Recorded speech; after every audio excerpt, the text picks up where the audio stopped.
বর্তমান যে পরিস্থিতি চলছে এই পৃথিবীতে, যা জেনুইনলি কথা আমি আপনাদের সঙ্গে শেয়ার করতে চাই।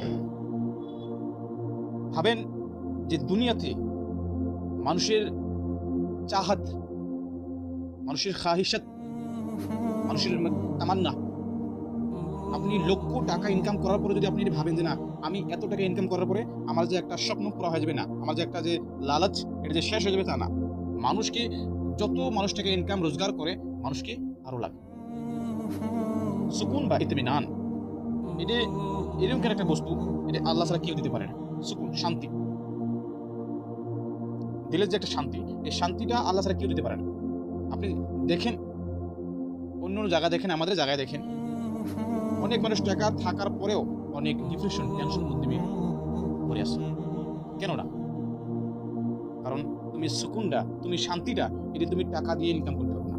হ্যাঁ, তোমার সামান্য এরকম কিছু টেনশন আছে যা তুমি দূর করতে পারবা। যেরকম নাকি তুমি ঋণে আসো, তোমার ঋণ অনেক টাকা ঋণ, তুমি ঋণটাকে ওই টাকা দিয়ে শোধ করতে পারবা। কিন্তু তোমার দিলে যে একটা শান্তি, सुकून বস্তুটা তুমি এটা खरीद नहीं सकते हो भैया, तुम ये खरीद नहीं सकते हो। सुकून देने वाला कौन? अल्लाह है। अल्लाह सुकून दे सकते हैं, हमारे पास का मतलब। মানুষের চাঁদ, পৃথিবীতে মানুষ যত দিন, যত সাল, যত আরসা আছে, মানুষের চাহাত, মানুষের খাহিসাত, মানুষের খাহিশ থাকি যাবে। এটা থাকে যাবে মানুষের। মানুষের মানে কি আরো লাগে, আরো লাগে, লাগে আরো লাগে। মানুষের চাহাত করি না। মানুষের বয়স যত উঠছে নিচে যাচ্ছে, মানুষের আরো লাগে। হযরত মূসা আলাইহিস সালাম যাবে আল্লাহর সঙ্গে সাক্ষাৎ করার জন্য রাস্তা দেখে বলেন একজন ব্যক্তিকে, অনেক আমির মালদার শহরতওয়ালা দেশের ব্যক্তি মূসাকে জিজ্ঞাসা করলেন, হে মূসা, তুমি তো আল্লাহর সঙ্গে সাক্ষাৎ করো, আল্লাহকে যা বলবা আল্লাহ যেন আমার উপরে রহমতের নজর দিকে তাকায়, কারণ আমার অনেক সয় সম্পদ, আমি আর রাখতে পারছি না, আল্লাহকে যা বলবা আল্লাহ যেন আমার সম্পদের মধ্যে কমে বাজাবো। মূসা বলেন ঠিক আছে।